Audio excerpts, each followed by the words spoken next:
Great AI products don't start with clever prompts. They start with painful, expensive problems. In this course, we'll turn raw vibe coding ideas into practical opportunities. Validated pain, focused MVPs, clear monetization, and launch plans customers might actually pay for. Here's the path we'll follow. First, you'll learn how to judge whether an idea is worth building. Then we'll explore opportunity areas across business, consumer, workforce, and operations. Finally, you'll turn a chosen idea into an MVP blueprint and connect it to validation, pricing, launch, and scaling. The course is designed to slow down the instinct to build first. You'll begin by filtering ideas through customer pain, buyer behavior, feasibility, and business potential. Then you'll compare curated opportunities across different markets, so the framework becomes practical, not theoretical. From there, you'll choose the strongest direction and turn it into a lean MVP blueprint. The sequence matters. Judge the opportunity, explore options, select carefully, build lean, and grow with evidence. Use this course based on where you are. If you're newer to startups or AI products, go sequentially and do not skip Module 1.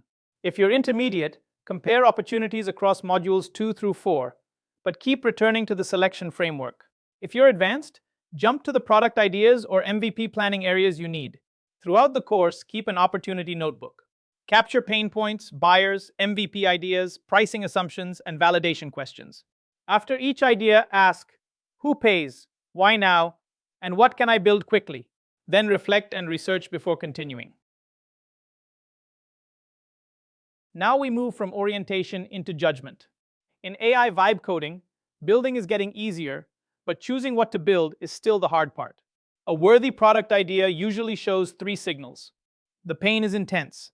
People face it often, urgently, and with real frustration. The customer is payment ready. They already spend money, lose money, waste time, or carry risk because of it. And the market is broad enough. The same pain appears across many similar customers. Before we write code, we want evidence that the problem deserves software. Before you build, run the idea through a simple equation. First, is there real pain? Not mild inconvenience, but something expensive, annoying, repeated, or risky. Second, is there a reachable buyer who is motivated to pay? If either one is missing, the rest usually does not matter. Then ask whether the pain happens inside a repeated workflow, whether software or AI can improve it, and whether you can prove that improvement with a realistic MVP. Weak ideas start with, AI can do this. Strong ideas start with, customers hate this, and AI can reduce the pain. Pain intensity asks a simple question. Is this problem strong enough to make someone act? The best opportunities usually combine 3 forces. They happen often enough to stay visible. They are urgent enough to create real consequences, like missed deadlines, angry customers, or revenue risk.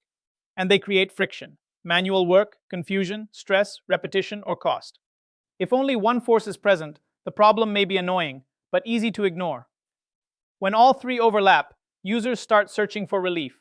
Listen for language like, I hate dealing with this, but I have to. This matrix helps separate painful from compelling. Frequency tells you how often the problem shows up. Urgency tells you how quickly people need it solved.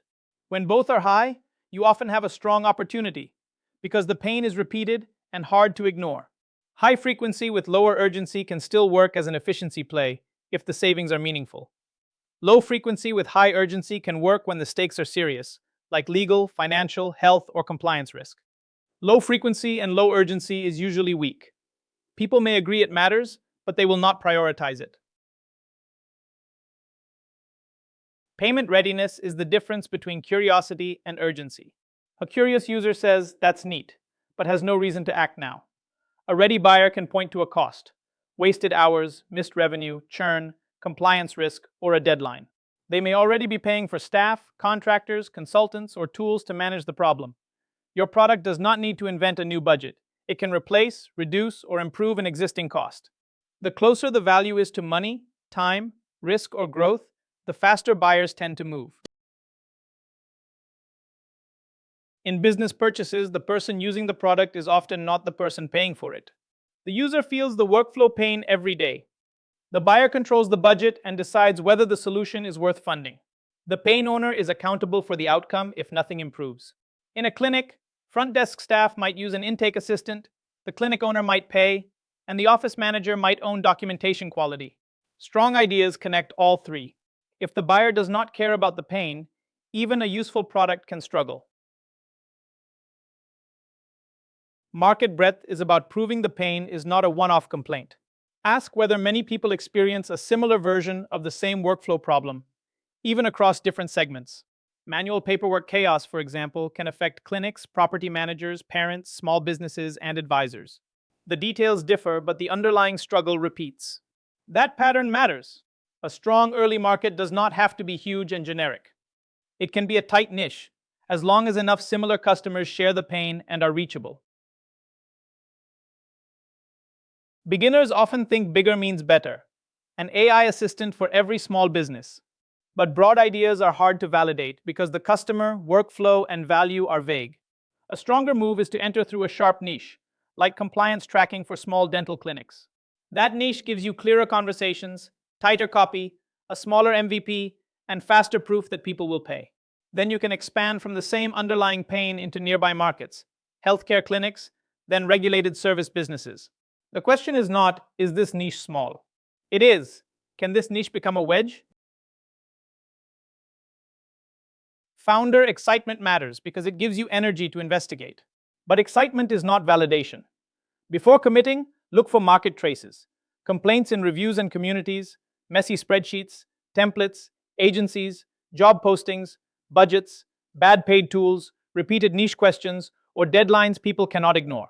Strong problems usually leave evidence somewhere. Your job is to collect enough signals to say, people are already trying to solve this. If the trail is empty, be careful. The idea may be interesting, but the pain may not be urgent. The scorecard is a quick reality check before you invest more time. Rate each idea from 1 to 5 across 6 factors. How painful the problem is, whether people seem ready to pay, how broad the market is, how clear the workflow is, how feasible the MVP is, and how reachable your first customers are. The number is not a prediction. It is a comparison tool. High scores suggest momentum. Low scores show where you need interviews, evidence, or a different angle. Most importantly, score honestly.